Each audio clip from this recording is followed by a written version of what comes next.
ప్రార్థన. పరిశుద్ధుడు అయినటువంటి మా తండ్రి, నీ కొందనాలు కృతజ్ఞతాస్తుతులు.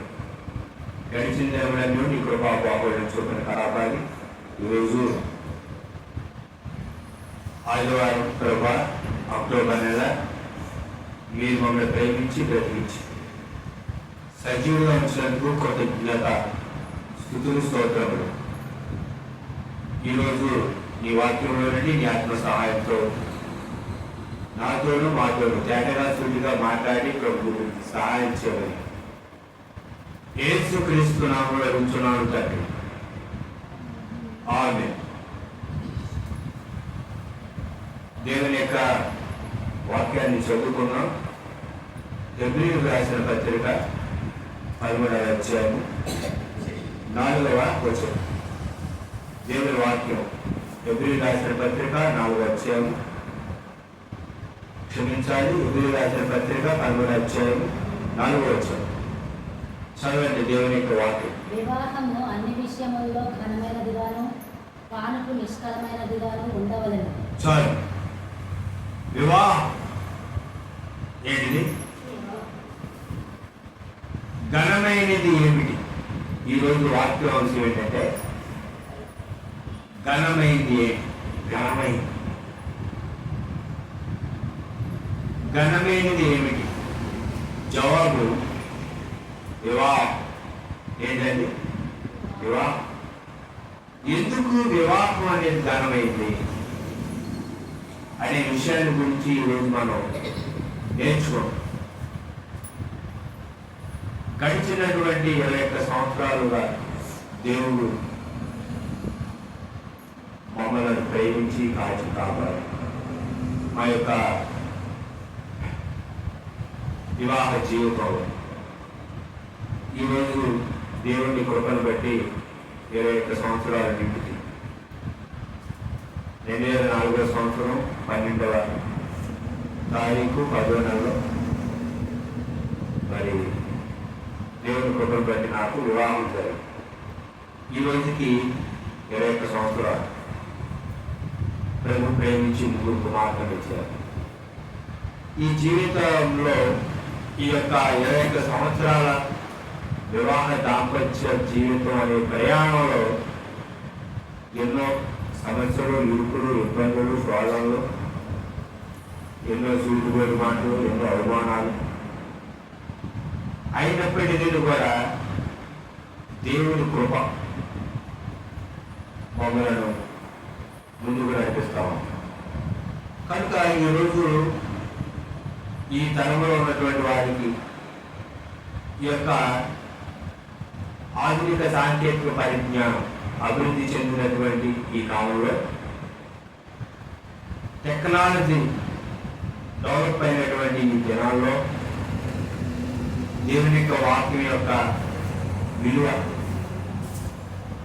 దాంపత్యం యొక్క విలువ, స్త్రీ పురుషుల యొక్క విలువ, భార్యాభర్తల యొక్క బాధ్యత అనేది చాలా మంది తెలియలేదు.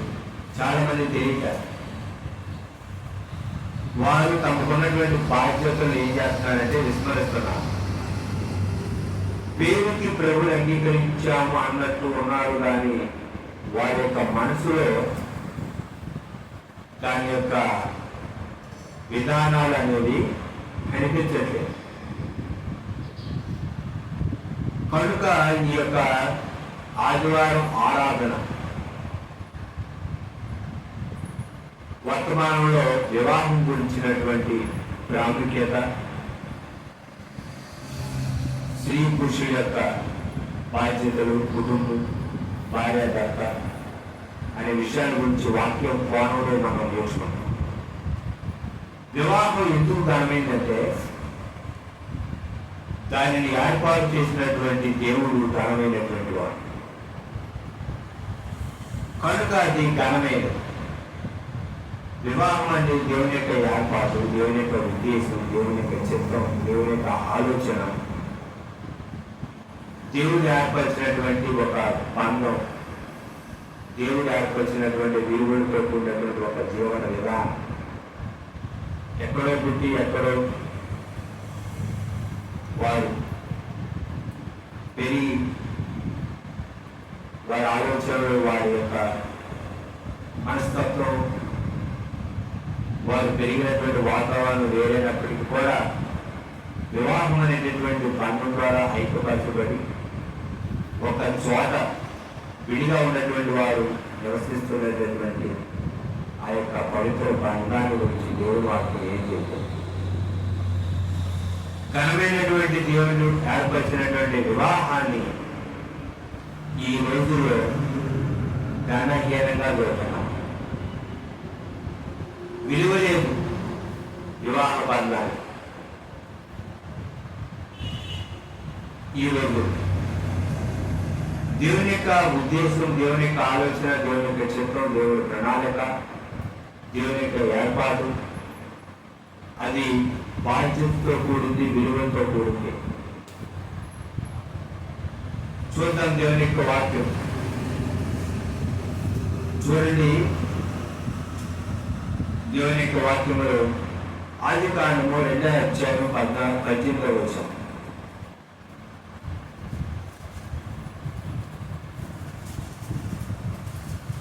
ఆదికాండం 2వ అధ్యాయము 18వ వచనం.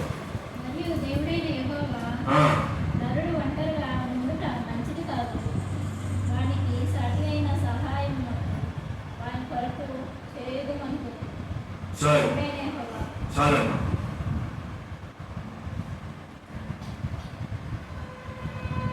దేవుడైన యెహోవా నరుడు ఒంటరిగా ఉండుట మంచిది కాదు, వానికి సాటి అయిన సహాయమును వాని కొరకు చేయుదుననుకొనెను. దేవుడు ఆదాము గారిని మరి సృష్టించిన తర్వాత దేవుడు ఏమనుకున్నాడంటే నరుడు ఒంటరిగా ఉండటం మంచిది కాదు, వానికి సహాయంగా, వానికి సాటి అయిన సహాయం చేయాలనుకున్నాడు దేవుడు. స్త్రీ అంటే పురుషుడికి సాటి అయినటువంటి సహాయం, సహకారి. అదేంటారా? కుటుంబ జీవితంలో స్త్రీలు అనేటువంటి వారు పురుషుడికి ఎలా ఉండాలంటే సహకారులుగా ఉండాలి. ఈ రోజుల్లో సహకారులుగా ఉండవలసినటువంటి స్త్రీలు ఎలాగో అవుతున్నారంటే అపకారులుగా అవుతున్నారు. ఎలా అవుతున్నారు? అపకారులు. దేవుడు సహకారులుగా ఉండమని చెబితే వీళ్ళు అపకారులుగా ఉంటున్నారు. ఈ మధ్యాహ్న కాల సమయంలో నీ కుటుంబ జీవితంలో, నీ దాంపత్య జీవితంలో నువ్వు సహకారుగా లేకపోతే అపకారుగా? ఎవరు నువ్వు? ఈరోజు సమాజంలో చూస్తే అపకారులు పోయారు. క్రైస్తవ సమాజంలో క్రీస్తుని అంగీకరించాలని చెబుతున్నటువంటి స్త్రీలు కూడా ఎంతసేపు అపకారం చేసేటటువంటి మనస్తత్వం కలిగి ఉన్నారు. భర్తని ఒక రాక్షసుడిగా, దెయ్యంగా, భూతంగా, ప్రచారం కలిగిన వాళ్ళు చూస్తారు. కాబట్టి ఒక దుష్టుడుగా, ఒక అపకారిగా అలా చూస్తున్నారు. అంటే అది చూసే అది విధానం అలాగే ఉంది. భార్యకి భర్త శిరస్సు, భార్య భర్తలకి క్రీస్తు శిరస్సు. అదే కదా. ఏది అయినప్పటికీ కూడా దేవుడు జత చేశాడు కాబట్టి దేవుడిని బట్టి మనం గౌరవించాలి. దేవుడిని బట్టి మనం సహకరించాలి. నీ కుటుంబాన్ని కట్టుకోవడానికి నీవు దేవుడిచ్చిన జ్ఞానంతో నువ్వేం చేయాలంటే భర్తకి సహకారిగా ఉండి నువ్వు కుటుంబాన్ని కట్టుకుంటూ దేవుడిని గణపరిచే విధంగా, దేవుడికి మహిమ వచ్చే విధంగా ఉండాలి. అదేనా కదా? సహకరించాలి. అదేనా కదా? అలా కొంచెం అన్నం పెట్టంటే పెట్టుకో, నీళ్ళతో రెండు తోడుకో అన్నట్లు శాఖ.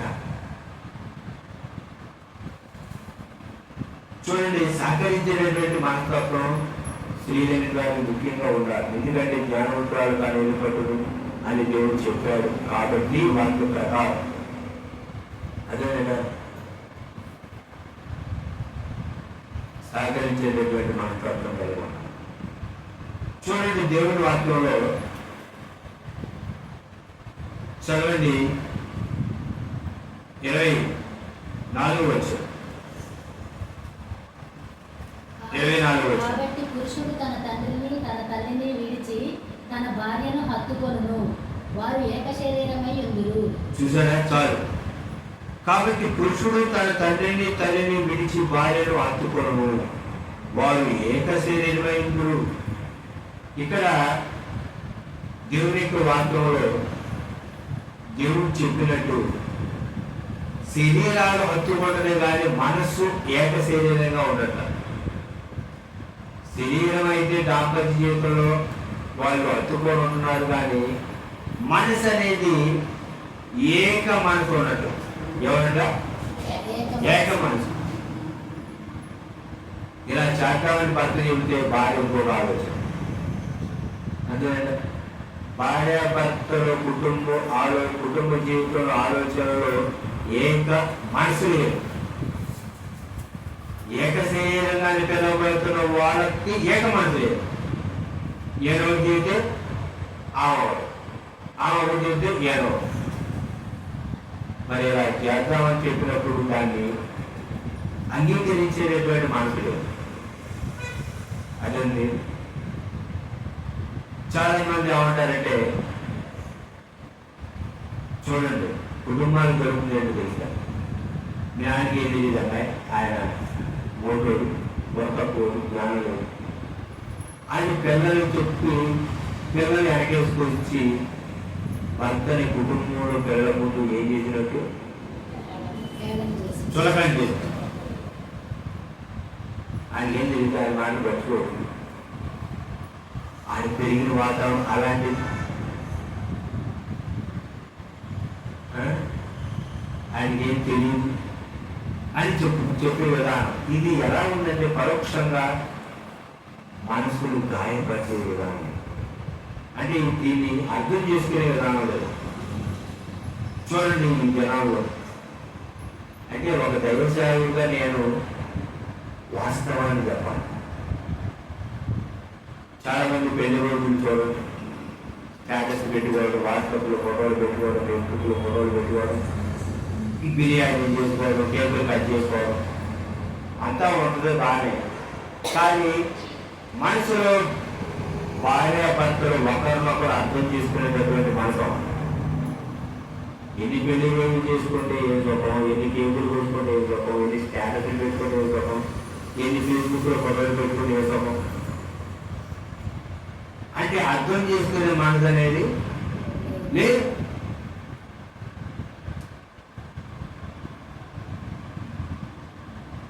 మేమైతే బిర్యానీలు అనేవి లేవు, కేకులు అనేవి లేవు. అదే లేదు, అదే కదా చెబుతాను వాస్తవం. కనుక ఇక్కడ దేవుడు చెప్పినటువంటి విధానం వాక్యం ఏక శరీరం. అదే భార్యాభర్తల మధ్యలో ఉండవలసింది ఎవరో లేదా? దేవుడు ఉండాలి. ఏ సమస్య వచ్చినప్పుడు ఇద్దరు కలిసి దేవుని దగ్గరకు వచ్చి దేవుని దగ్గర ప్రార్థన చేసి దైవజనుల యొక్క సలహాలు తీసుకొని దాని ప్రకారం ముందుకెళ్ళాలి. కాబట్టి కానీ సమస్య వచ్చిందని భార్య తల్లిదండ్రులు ఫోన్ చేయడం, భర్త తల్లిదండ్రులు ఫోన్ చేయడం అట్లా చేయకూడదు. అదే సమస్యను సమాధానకర్తైన దేవుడి దగ్గర ప్రార్థనలు దేవుడి దగ్గర పెట్టాలి. ఈ సమస్య కారణంగా ఇలా ఉంటే సమస్య రాకుండా ఇలా వచ్చింది కాబట్టి ఏం చేయాలి? సర్దుకోవాలి. నేను ఒకసారి మీటింగ్కి వెళ్ళినప్పుడు చెప్తాను,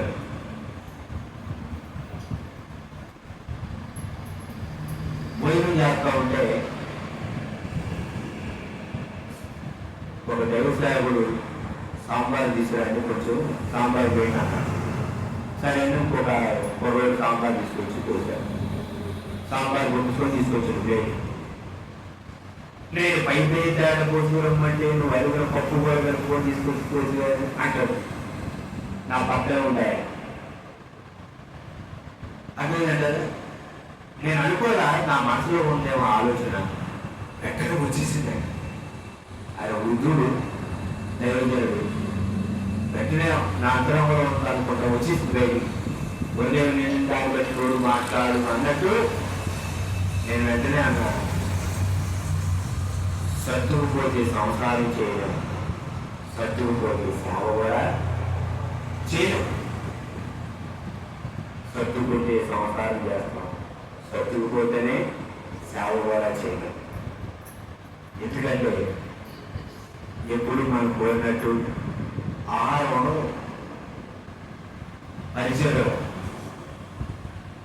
చాలా మంది అపోహం ఏంటంటే సందర్భం కాదు కానీ చెప్తున్నా, సందర్భం కాదు కానీ ఇక్కడ దానికి వచ్చింది కాబట్టి కొంచెం అటు వెళ్ళి పెద్దాం. మరి సందర్భం కాదు కానీ చెబుతున్నా, నేనే చెబుతున్నా. చాలా మంది అనుకుంటారు జరుగుతుందంటే కోడి మాంసం తింటారు, ఏట మాంసం తింటారు, చేపలు తింటారు, అది తింటారు, ఇది తింటారు, కొత్త తింటూనే ఉంటారు, పెద్దాక వాళ్ళకి కోసి పెడుతుంటారు అనేటటువంటి భయం ఉంటుంది సమాజంలో. అదేంటే కొంతమంది వాళ్ళకి భ్రమ, కొంతమంది పడతారు భ్రమ. అందుకని అంతలా ఉంటారు, అందుకని అంత యాక్టివ్ ఉంటారు. ఎప్పుడు నాన్ వెజ్ జరగదు. నేను ఒకసారి ప్రార్థనకి వెళ్తే అన్నం వండితే సగం మట్టి కలవలో బాగుంటాము, ఎవరిని తిట్టం, ప్రార్థన చేసుకొని తినవచ్చు. ప్రార్థనకి వెళ్తే పొద్దున కూడా మధ్యాహ్నం వండినాను, నైట్ 9:30 ఎండాక తీసుకున్నాను. వచ్చింది ఎందుకు సేవ చేశాను, తింటాను కాదు. అట్లాంటి పరిస్థితి పరిచయలోకి వెళ్ళి భోజనం లేకుండా ఖాళీ కట్టి వచ్చే రోజులు భ్రమ. సమాజంలో కొంతమంది క్రీస్తుని అంగీకరించాము అనుకున్న వాళ్ళు కూడా ఆలోచన ఉంటాయి, అది వాస్తవం.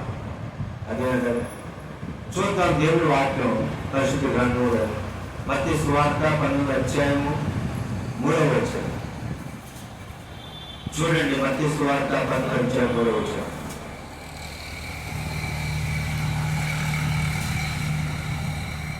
మత్తయి సువార్త 12 చూడండి. మత్తయి సువార్త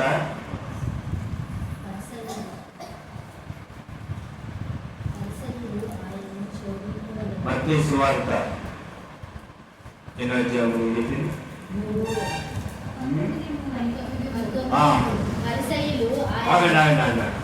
మత్తయి సువార్త చూడండి, అందరూ చేయాలి.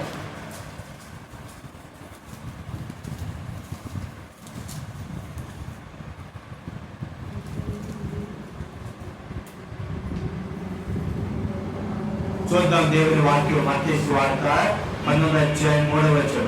పరిసయ్యులు ఆయనను శోధింపవలనని ఆయన వద్దకు వచ్చి, ఏ హేతువు చేతనైనను పురుషుడు తన భార్యను విడనాడుట న్యాయమా అని అడుగగా, ఆయన సృజించిన వాడు ఆది నుండి వారిని పురుషునిగాను స్త్రీనిగాను సృజించననియు, ఇందు నిమిత్తము పురుషుడు తల్లిదండ్రులను విడిచి తన భార్యను హత్తుకొనును, వారిద్దరు ఏక శరీరంగా ఉండునని చెప్పననియు మీరు చదవలేదా? చాలు. ప్రభు అయినటువంటి యేసుక్రీస్తు వారి దగ్గరికి ఎవరు వచ్చారంటే పరిచయం వచ్చారు. మామూలుగా అడిగితే ప్రభువారు చెప్తారు. యేసుక్రీస్తు ప్రభు దగ్గరికి పరిచయం వచ్చారు. ఎందుకు వచ్చారు? ఆయనను శోధించవలనని. ఏం చేయాలని? శోధించాలని అడిగారు. పొద్దున ఒక ఆయన ఒక ప్రశ్న అడిగారు. మామూలుగా అయితే మామూలు సమాధానం చెప్పారు, మామూలుగా అడగరు. తెలిసిన ఆయన కూడా కొంచెం ఓవర్గా అడిగారు కనుక నేను చెప్పవలసిన అని చెప్పారు సమాధానం. యేసుక్రీస్తు ప్రభు దగ్గరికి పరిచయం వచ్చి శోధించాలని అడిగారట. ఎవరు అడిగారు? ఏ హేతు చేతనైనా పురుషుడు తన భార్యను విడనాడుట న్యాయమా అని అడుగగా. ఏ హేతు చేత? ఇది హేతు అంటే కారణం. ఏ కారణం చేతనైనా కూడా పురుషుడు తన భార్యను విడనాడుట న్యాయమా? న్యాయమేనా అని ఆయన అడిగారు. అదేనంట. అప్పుడు ప్రభు ఏమని చెప్పారంటే, ఆది నుండి వారిని పురుషుడు కాను స్త్రీని కాను సృజించిన నీవు, ఇది నిమిత్తం పురుషుడు తన తల్లిదండ్రులను విడిచి తన భార్య అంతుకోను, వారిద్దరూ ఏకస్థిరంగా ఉందని చెప్పినని నేను చదవలేదా? మీరు చదవలేదా? ఆది కాండము 2వ అధ్యాయంలో దేవుడు చెప్పినటువంటి మాట మీరు చదవలేదు. ఎందుకంటే వాళ్ళు ఇజ్రాయేలు. దేవుడు మోషే గారి ద్వారా ఇచ్చినటువంటి ఆది కాండము నుండి ద్వితీయోపదేశ కాండము, పంచకాండాలు, ధర్మశాస్త్రం ఇజ్రాయేలు ప్రజలకు తెలుసు. కనుక మీరు చదవలేదా? మీరు చదివారుగా.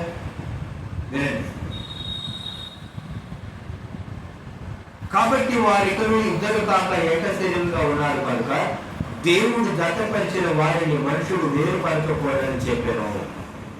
ఎవరు జతపరిచారు? దేవుడు. దేవుడు జతపరిచిన వారిని మనుషుడు ఏం చేయకూడదు? ఏం చేయకూడదు. ఈ రోజుల్లో దేవుడు జతపరిస్తే వేరు చేస్తున్నారు.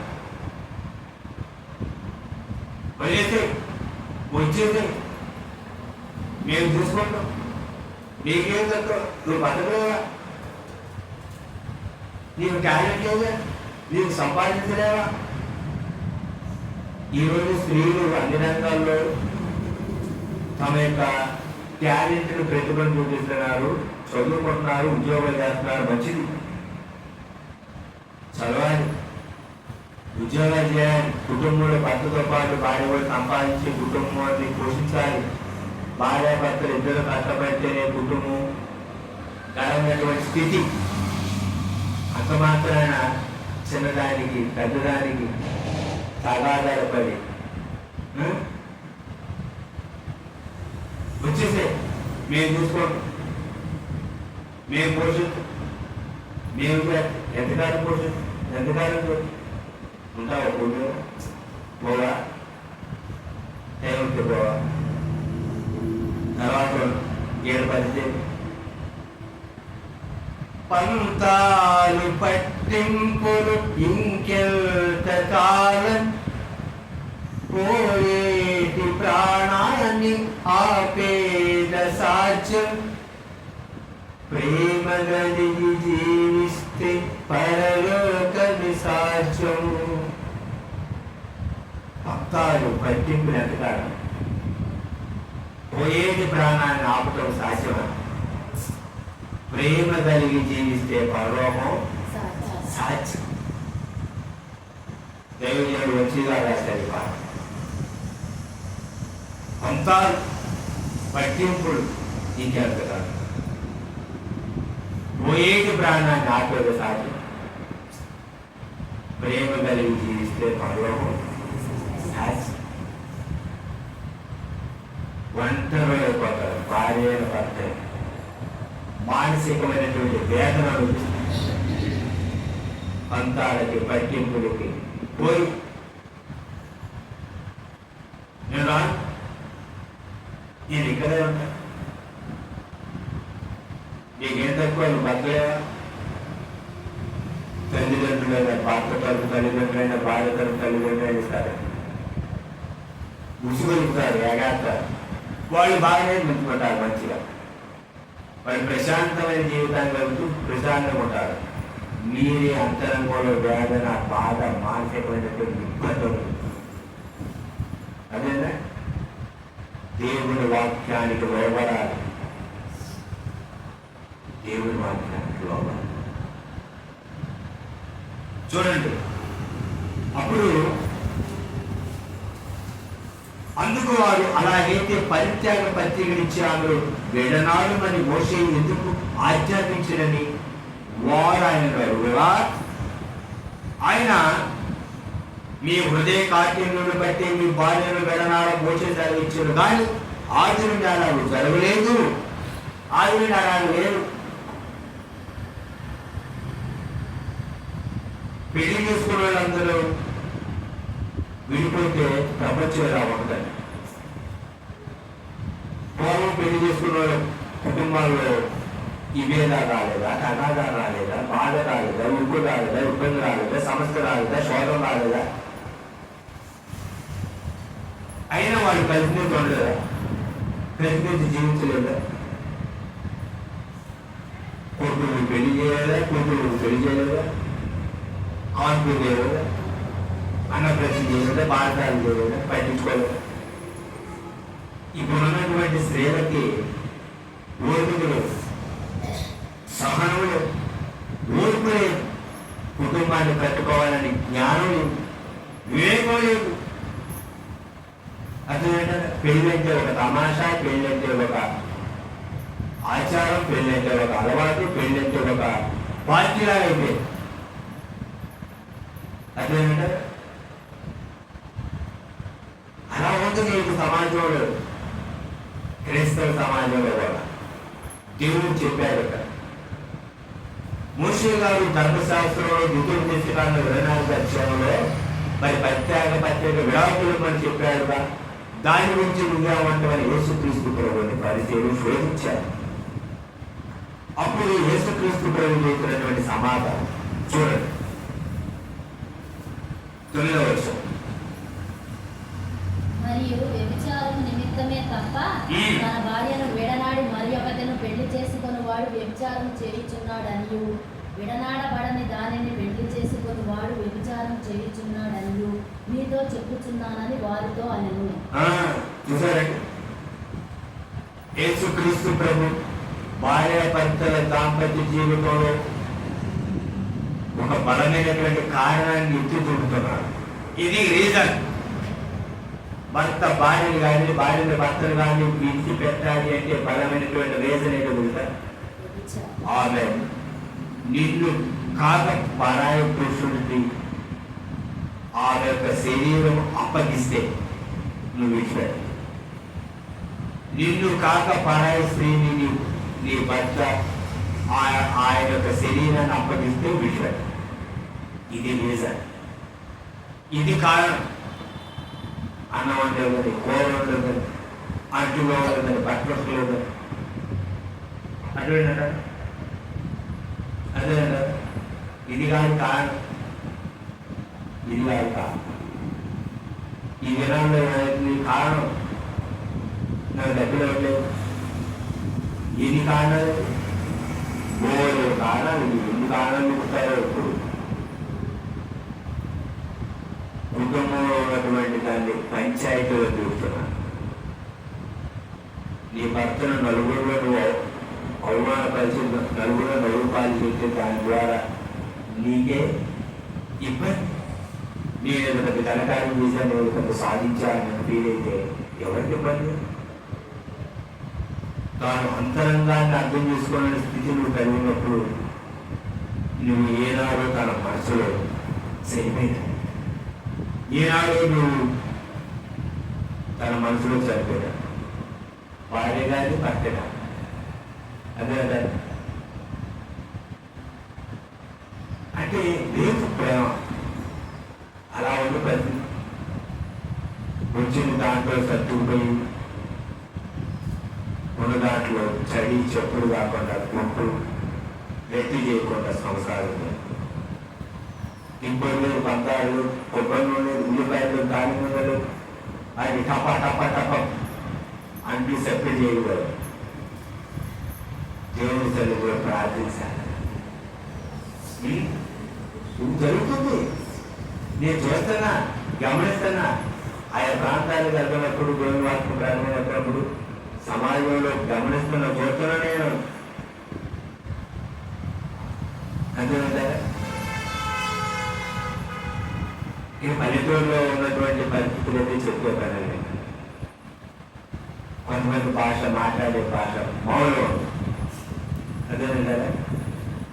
కనుక దేవుని యొక్క వాక్యం ఏం చెబుతుంది, మనం ఎలా జీవించాలి, ఏమిటి అనేటటువంటి స్పృహ, ఆ యొక్క ఆలోచన విధానం అనేది ఈ దినాల్లో తక్కువగా ఉంది.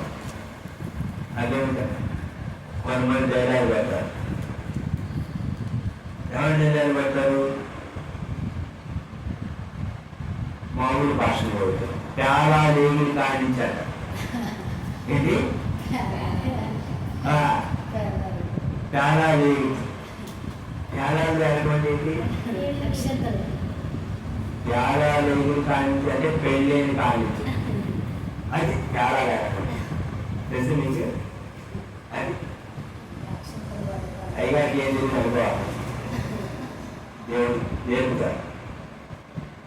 చూడండి, ఎఫెసీయులకు రాసిన పత్రిక 5వ అధ్యాయం 23వ వచనం.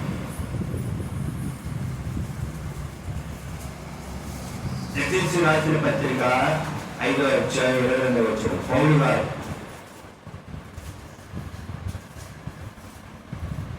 స్త్రీలారా ప్రభువునకు వలె మీ సొంత పురుషులకు లోబడి ఉండుడి. చాలు. ఇక్కడ ప్రభు ఏమని చెప్పారు? యేసుక్రీస్తు ప్రభువుకు లోబడతాను అంటే నీ భర్త కూడా నువ్వు రావాలి, లోబడాలి. అట్లా లోబడాలి. క్రీస్తు సంఘములకు సరితై ఉన్నాడు, పురుషుడు భార్యకు సరితై ఉన్నాడు. క్రీస్తు శరీరం రక్షకుడై ఉన్నాడు. సంఘము క్రీస్తుకు లోబడినట్టుగా భార్యలు కూడా ప్రతి విషయంలోనూ తమ పురుషులకు లోబడవలెను. 24వ వచనం. ప్రతి విషయంలోనూ ఇది ప్రతి విషయంలో భర్త మాట భార్య వినాలి. మా ఆయన గారు వీడి కాడ తీసుకురమ్మండి అయ్య గారు, గుడ్డుగాడికి వెళ్ళి వినాలంటారా అంటే అది కాదు ఇక్కడ చెప్పింది. మంచి అయితే ఖచ్చితంగా దాన్ని వినాలి. మంచి కాదనుకో దాన్ని ఏం చేయకూడదు, వినకూడదు. అదేనట వినకూడదు. వినే మాట యోగ్యమైనది అని. ఒకసారి నన్ను ఒకడు మీ వెంటానికి జోరుగా ఉంటుంది, జరిగిన విషయం ఏంటి. ఒకసారి ఒకళ్ళు అయ్యారు వాటర్ తీసుకుంటూ ఉన్నాను. నేను ఎట్టయినా అది ఎత్తనాలుగా డబ్బులతో వాటర్ తీసుకురాను. నేనన్నా నేను వ్యవసాయం బాబు విజయంతో వాటర్ చేస్తాను, అవి పట్టుకోలేదు, నాకేం దాని బాబు అట్లా అది జరుగుతున్న విషయం. నేను చెప్పేది సమాజంలో జరుగుతున్న విషయం. ప్రతి విషయంలో తమ పురుషులకు లోపల. నన్ను ఒకసారి ఒక ఎక్కడ ఉన్నాయి కాదు బైబుల్లో ప్రతి విషయానికి లోపడాలని వాటిలో ఉంటాక ఉంది. ప్రతి విషయంలో రావాలి. చాలా మంది ఉంటారు, నీ మాట లేదు, నువ్వు రాజపడు, నేను మా అమ్మ మాట ఏందా, మా నాన్న మాట ఏందా, నీ మాట ఎంత, నీ మాట నేను ఎందుకు పెట్టాలంటే అమ్మ మాట వెళ్ళిపోయినా అయ్య మాట వెళ్ళిపోయినా యేసుక్రీస్తు మాట వినాలి. అప్పుడే భర్త మాట యేసుప్రభు మాట వెళ్ళిపోతే భర్త మాట వెళ్ళిపోయింది. చూడండి, పురుషులారా మీరు మీ భార్యను ప్రేమించుడి. అదే భార్యని భర్త ఏం చేయాలంటే ప్రేమించాలి. భార్యని భర్తను ప్రేమించాలి. చాలా మంది భార్య అంటారు, నీ మీద నా ప్రేమ లేదు.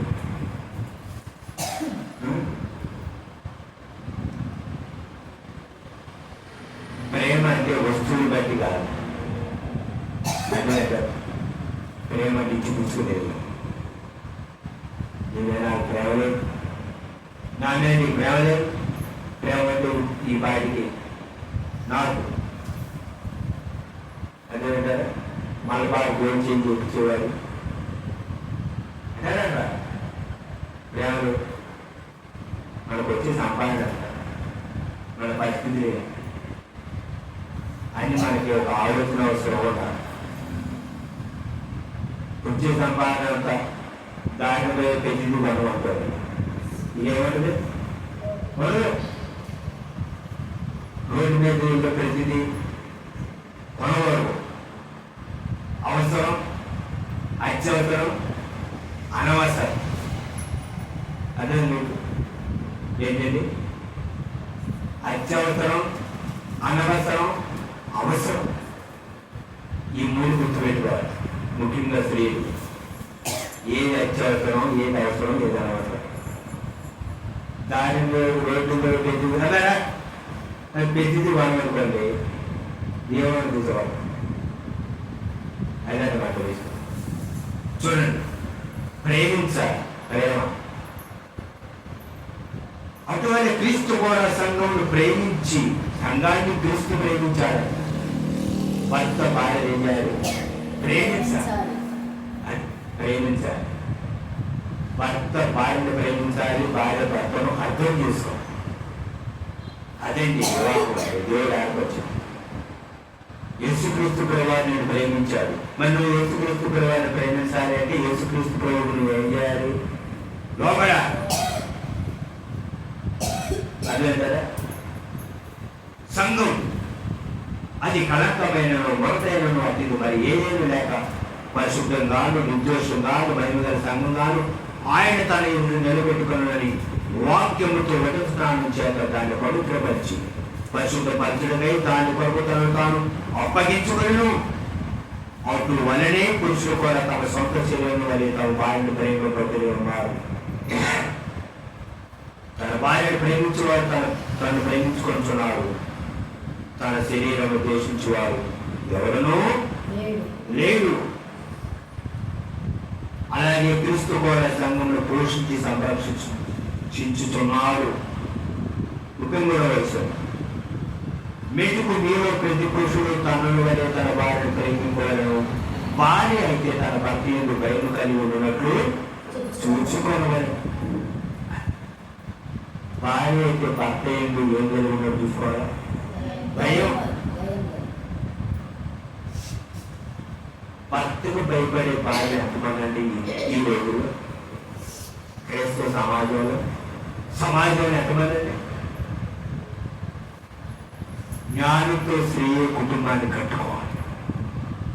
భర్త పనికి వెళ్ళి వచ్చినట్టు, భర్త బయటికి వెళ్ళి వస్తే పనికి నాకు కొంచెం మంచినీళ్ళు అన్నాను ఉంచుకో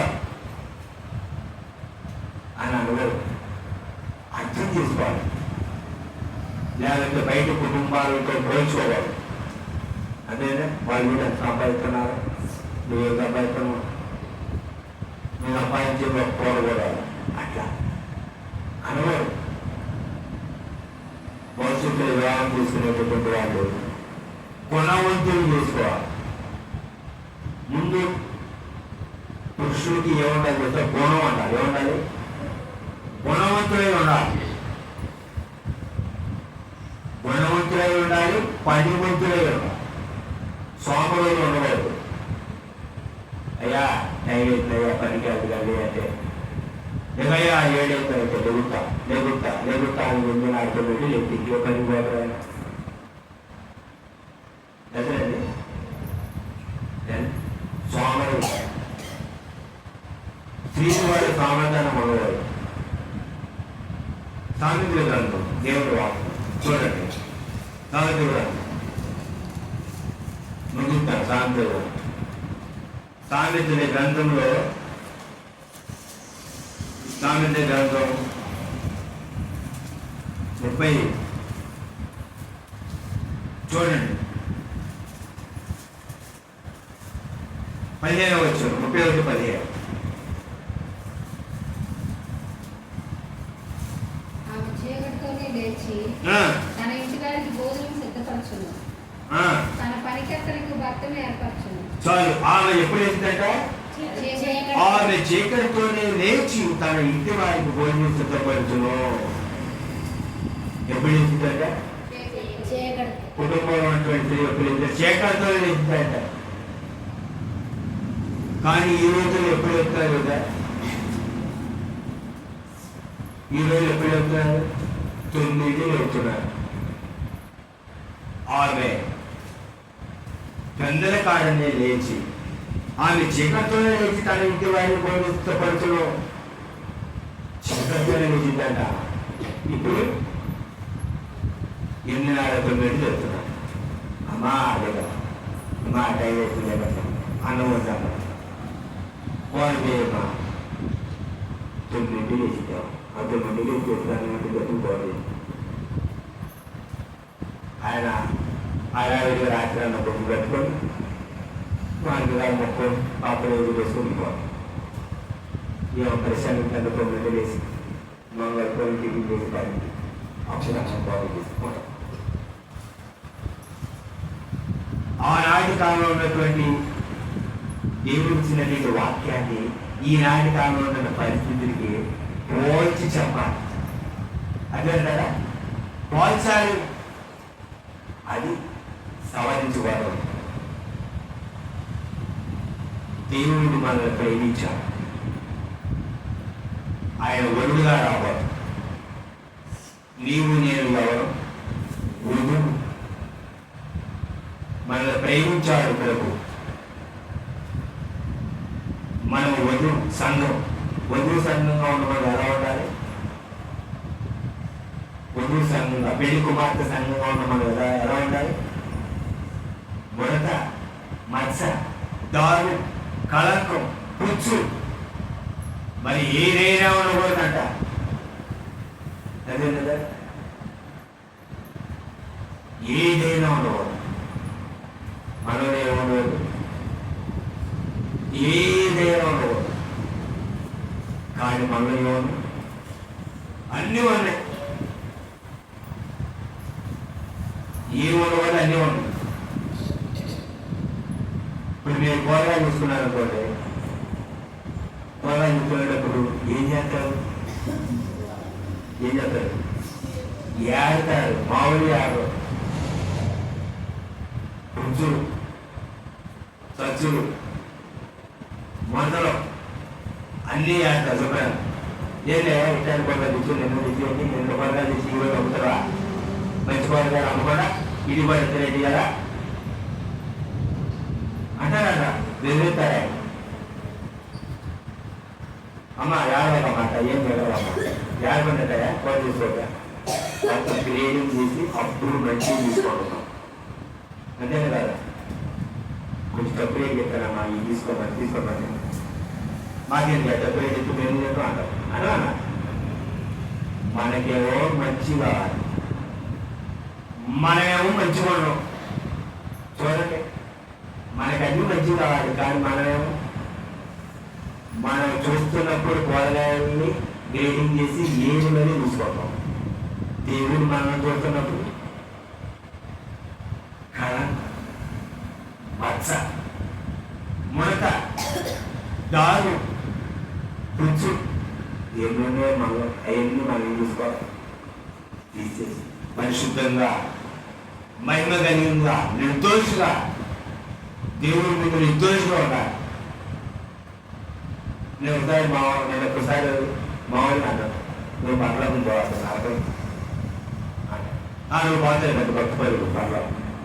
నేను పోయలేదు. ఆమె రకాలు పోతే పోయింది అంటే నడకడానికంటే ఏదో చలికాలంలో టూరిస్ట్ ప్లేస్కి ఊటీ, కొడైకెనాల్, కాశ్మీరు ఇతర ప్రాంతాలకి వెళ్ళి చల్లగా ఉన్నట్టు ప్రాంతానికి వెళ్ళినప్పుడు ఆ ప్రాంతానికి వెళ్ళొచ్చు ఎందుకు వచ్చినట్టు అనుకుంటారు అన్నమాట. అంటే అది అలాంటి ప్రాంతానికి వచ్చినట్టు అనుకుంటారు. నీకు భయం లేదు, నరకానికి కూర్చుని భయం. మరి ఎట్లుంటే ఎట్లా పర్లోకానికి అని ఆలోచన ఉంది. అదేంటంటే పర్లోక రాజ్యానికి ప్రయాణించవలసిన మనం ఎలా ప్రయాణించాలి? ఒరిజినల్ ఆధార్ కార్డు తీసుకోకుండా బస్సు జిరాక్స్ కార్డు పెట్టి ఎక్కడ పట్టమంటే పడతారండి. ఒరిజినల్ లేదమ్మా అంటారు. ఇది కాదండి జిరాక్స్ తెచ్చి ఏదైనా ఇక్కడ పట్టమంటే పట్టడం. వచ్చిన క్వాలిటీ ఉండాలి. 24 భక్తిలో ఏముండాలి? రారాజు ప్రభువు పరిశుద్ధుడు మేఘాలుపై వరుడుగా రాబోతున్నాడు యేసుక్రీస్తు ప్రభు. మృదువుగా నీవు నేను ప్రభు కొరకు ఎదురు చూస్తూ ఉన్నటువంటి నువ్వు సిద్ధపడ్డా? నీలో కళంకము మొడత తాగుండవు. ఎందుకంటే ప్రభు నిన్ను ప్రేమిస్తున్నా, నీ కొరకు ప్రాణం పెట్టాడు, రక్తంగా వచ్చాడు, నిన్ను రక్షిస్తున్నాడు. అలాంటి నీవు ప్రభు కొరకు వధువుగా సిద్ధపడాలి. కుటుంబ జీవితంలో నీతో పాటు ఉన్నటువంటి వారిని ఏం చేయాలి? సిద్ధపరచాలి. అదే నిన్ను గురించి నీ కుటుంబంలో సాక్షిగా మా కోడలు ఉత్తమురాలని అండి అట్లా చెప్తారు. నీ ఇంటిలో నిన్ను గురించి నీ కొడుకు కూతురు సాక్షి చెప్పాలి. నీ భర్త, నీ ఇరుగు సాక్ష్యం చెప్పాలి. అది సంఘంలో, సమాజంలో, కుటుంబంలో నువ్వు సాక్షిగా ఉండాలి. ప్రభుత్వ యేసుక్రీస్తున్నటువంటి సాక్షి అలా ఉండాలి. అదేంటారు భర్త పరువులు ప్రజానికి, కుటుంబాన్ని, సమాజంలో దోషుగా నిలబెట్టకూడదు.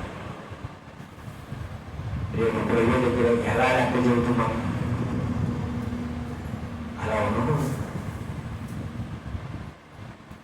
పెళ్లి రోజు ఏం చేస్తారు? పెళ్లి రోజు క్రైస్తవ సమాజంలో పెళ్లి రోజు ఏం చేస్తారు? ప్రమాణం. ఇదికైనా, ఇబ్బంది అయినా, కష్టమైనా, సుఖమైన, బాధమైన, బాధైనా, కలిగి లేవుందురు ప్రమాణం చేస్తారు. ఎక్కడ? సంఘం ఎదుట దేవుడు ఎదుగుతాడు. అమ్మ కొంచెం మంచిది లేమంటే అబ్బాయి చేసుకుంటే జ్ఞానం జరిగింది అంటే ముసుకు మంచిది అంటారు. అంటే అండి ప్రమాణాలు మాటలకే పరిమితమా, లేకపోతే అంతరంగంలో ప్రమాణాలు ఉన్నాయా? ప్రమాణం ఎక్కడ చేసే ప్రమాణం? సంఘంలో ఎక్కడ చేసే ప్రమాణం? దేవుడి ఎదుట. మర్చిపోతారు, గుర్తులు ఉంటుంది, జ్ఞాపకాలు ఉన్నాయి. ప్రమాణాలు మాటకే కాదు, జీవితం అనుభవించుకోవడం. కనుక ఘనమైనటువంటి వివాహాన్ని ఈరోజు ఏం చేస్తారంటే ఘనంగా వివాహం ఘనమైంది. వివాహంలో తంతు కాదు ఘనమైంది. వివాహంలో తంతు అంటే వివాహంలో డెకరేషన్, వివాహంలో పూలదండలు, వివాహంలో ఫోటోలు, వివాహంలో భోజనాలు, వివాహంలో పాద ప్రతినిధులు, బ్యాండ్ మేళాలు, వస్త్రాలు. ఈ కాదు ఘనమైంది. మనమే అనుకున్నటువంటి ఈ ఘనమైంది. ఏమనుకోవటం? మనం ఘనమైందంటే వాక్యం, ఆ వివాహం యొక్క వ్యవస్థ ఘనమైందిగా అనుకో. మనమే అనుకున్నట్టే బాగా జరిగింది పెళ్ళి భోజనాలు పెట్టారా, ఎక్కడైతే బాగా చేశారా, ఫోటోలు బాగా వచ్చినాయా, ఇది ఘనమైంది అనుకుంటాం మనం.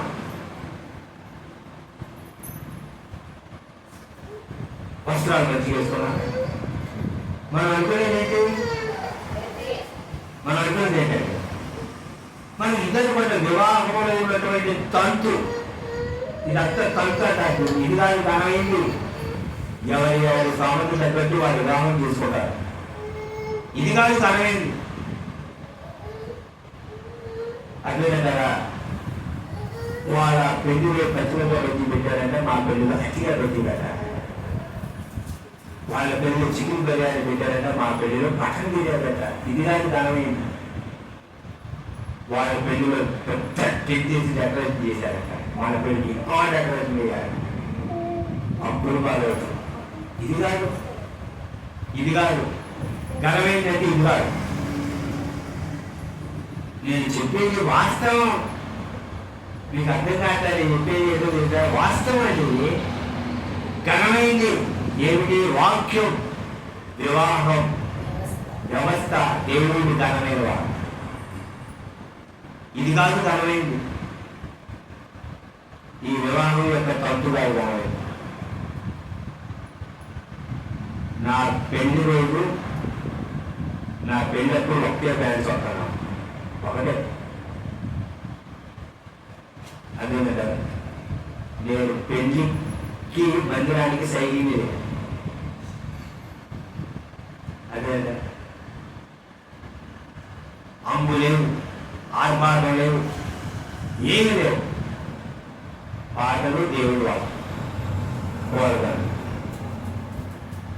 కొంతమంది జనాభా వచ్చారు, వాళ్ళకి భోజనం పెట్టి 11ంటికి పెళ్ళి, 2ంటికి ఏం లేదు అక్కడ. అనేక పెళ్ళి అయితే పెళ్ళారు అన్నట్టు ఏం లేదు. అది వాక్యం గనమే, దేవుడు గనమైన వాడు, దేవుడి సన్నిధి గనమే. అది దాన్ని కనపడతారు మనం. కానీ ఏంటి, ఇది దేనికి కారణం చెప్తాము. కనుక వివాహం అనే విషయాలు కారణమైంది. భవిష్యత్తులో వివాహం చేసుకునేటటువంటి యవనస్తుడైనటువంటి వారి వివాహం చేసుకున్నప్పుడు వాడు పనిమంతుడా, వాడు గుణవంతుడా అని చూడాలి. ముందు గుణం చూడాలి. డబ్బుల్ని, పొలాలన్నీ, ఆస్తులు ఉంది అని చూడవాడు. వాడు తాగుతాడు రోజు వాడు. ఇది గుణం కావాలి.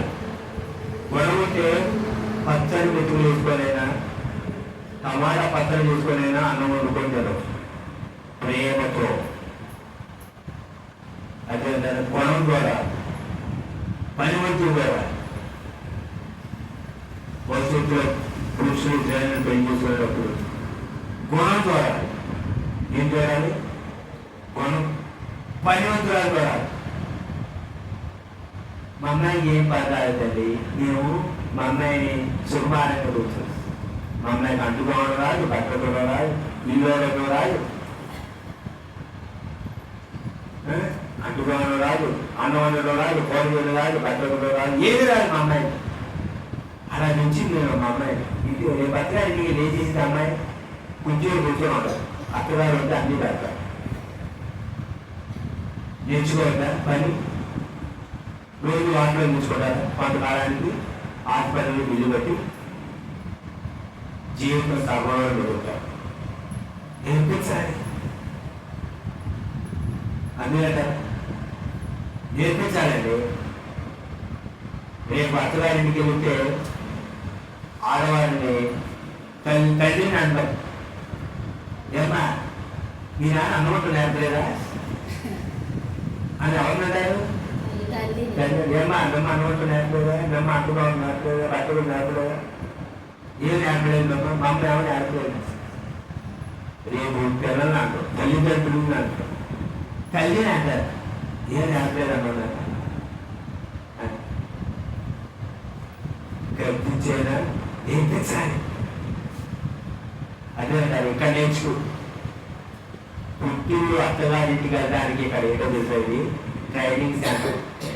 నేర్పించాలి. ఇక్కడ నేర్పితే అక్కడ మంచిగా చేసి మంచిగా ఉండదు. ఇక్కడ ఏం నేర్పించలేదు అనుకోండి, అక్కడికి ఏం చేస్తుంది? నేర్పించాలి. వాస్తవం దేవుని వాక్యం అంటే ఏంటి? నీ కుటుంబాన్ని, నీ వ్యక్తిగత జీవితాన్ని నేను సరిచేసేది వాక్యం. వాక్యం నేను సరిచేసింది. నీవు నేర్పి తాను పెద్దకాడనే లేచి తన ఇంటి వారికి భోజనము సిద్ధపరచును. పెద్దకాయలు వేసేవారు ఎవరికి? ఇప్పుడు గ్యాస్ మీద వచ్చి ఎవరికి కట్టెపొలలో ముగిస్తారా? అదే ఎవరికి కట్టెపొలలో బయరాజు చేసి కెత్తనాలు పోయి బయరాజు చేసి అన్నం వండి పోవండి పట్టుని అంటున్నవి బయట పొలాపానికి వెళ్ళి వచ్చి మరి ఇంట్లో పనిచేసేవాడు. ఇప్పుడు గ్యాస్ మీద కొంచెం ఒక గిద్దు గ్యాస్ నీళ్ళని గ్యాస్ మీద పెట్టడానికి పెట్టట్లేదు. అటైపోయింది పరిస్థితి. కూర తెచ్చుకోమంటే కర్రీ ప్యాకెట్ తెచ్చుకోకపోవాలి, కూర లేదు ఇంట్లో. పరిస్థితి అయిపోయిందండి, అయిపోయింది. చేయిద్దా ఊపిరిలా కొంతమంది చేయిద్దా, పట్టకపోతే కొంతమంది అంతే ఉంటారా? అలా అయిపోయింది పరిస్థితి. కనుక వాస్తవాన్ని గ్రహించి ప్రభు అయినటువంటి యేసుక్రీస్తుని అంగీకరించినటువంటి స్త్రీలు వాళ్ళు వాక్యం ప్రకారం జీవించి తోటి స్త్రీలకి మాదిరి ఉండాలి. అలా అన్నాడు ఎట్లా ఇంట్లో పనంతా చేసుకొని చేసిందో అవి చూసి మనం నేర్చుకోవాలి అని అన్నట్టు ఉండాలి. అంతేగాని ఆడ చూసి ఏం నేర్చుకోవడం కాదు, మిమ్మల్ని చూసి సమాజం నేర్చుకోవాలి. ఏదో నేర్పిస్తారండి మన సమాజాన్ని, ఏం నేర్పిస్తారు? నేను బైబిల్ టైంలో ఉన్నప్పుడు నేర్చుకున్నా, అంటుకోవడం నేర్చుకున్నా, బట్టలు నేర్చుకున్నా, ఇల్లు నేర్చుకున్నా, అన్ని పనులు నేర్చుకోండి, ట్రైనింగ్ నేర్చుకోండి. అదే నేర్చుకోవాలి, కుటుంబాన్ని కట్టాలి. ప్రతి పరుగు కుటుంబాలను కడితే రేపు భవిష్యత్తులో ఆ కుటుంబాల్లో దేవుని యొక్క సన్నిధి ఉండి భవిష్యత్తు తరాలకి అది అనేది తెలుసా అలా మాదిరిగా ఉంది. దేవుడు జ్ఞానంతో కుటుంబాన్ని కట్టుకోవాలి. ఈ లోకంలో మీ కుటుంబాలు కట్టాలి, మీ ఆత్మీయ జీవితాన్ని కట్టుకోవాలి. పరలోక రాజ్యం కొరకు దేవుడి సంఘాన్ని కడుతూ ఆయన రాకడకు వ్యవహారాలు సిద్ధపడాలి. ఇది వివాహం అంటే, ఇది వివాహ వ్యవస్థ. దేవుడు ఘనంగా ఇచ్చాడండి వివాహాన్ని, కానీ మీరు ఏమైపోయింది వివాహం ఘనహీనంగా అయిపోయింది. ఏంటి ఘనహీనం? దాన్ని హీనంగా చూడటం. ఘనంగా చూడవలసినటువంటి వివాహాన్ని ఎలా చూస్తున్నాయి అంటే జనాలు ఘనహీనం కాదు. దేవుడు ఏర్పాటు చేసిన వ్యవస్థను ఘనహీనంగా చూడటం అంటే దేవుడిని ఘనహీనంగా చూడటం. నలుగురు ఒంటరిగా ఉండటం మంచిది కాదు అని దేవుడు నిర్ణయం. ఈనాడు భయపడతాను, వాళ్ళు ఒంటరిగా ఉండటం మంచిది అయినా పెళ్లి చేసుకోకుండా ఉండటం అంటే అని భయపడ, అలా భయపడే పరిస్థితి ఏర్పడదు. కానీ ప్రేమతో సమస్యను పరిష్కరించుకోండి. ప్రేమామైన దేవుడి దగ్గరకు వచ్చి ప్రభావం నాకు రక్తం కాల్చావు, ప్రాణం పెట్టావు, నన్ను రక్షించావు, నీ కోసం నీ వాక్యాన్ని లోపలి నేను కలిసి మెలిసి ఉంటాను అనేటటువంటి తీర్మానం తీసుకొని మన కుటుంబంలో కడుతూ వివాహ వ్యవస్థని గణపరిచినటువంటి దేవుని గణపరుస్తూ విశ్వాస ఆత్మీయ జీవితంలో ఆయన రాకడకు రఘుసంగా సిద్ధపడాలి. అటు కృపా ప్రభుత్వ గురించి రాక ఆమె ప్రార్థన చేస్తున్నాం.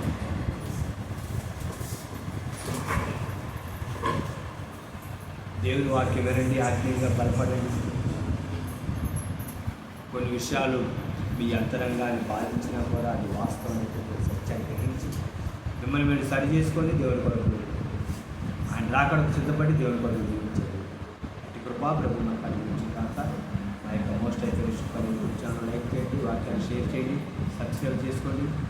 మన ప్రభువులు రక్షకుడు వేసుకున్నాము. ప్రభుత్వ ప్రభువులో మీ సహోదరులు పాస్టర్ ఆమె.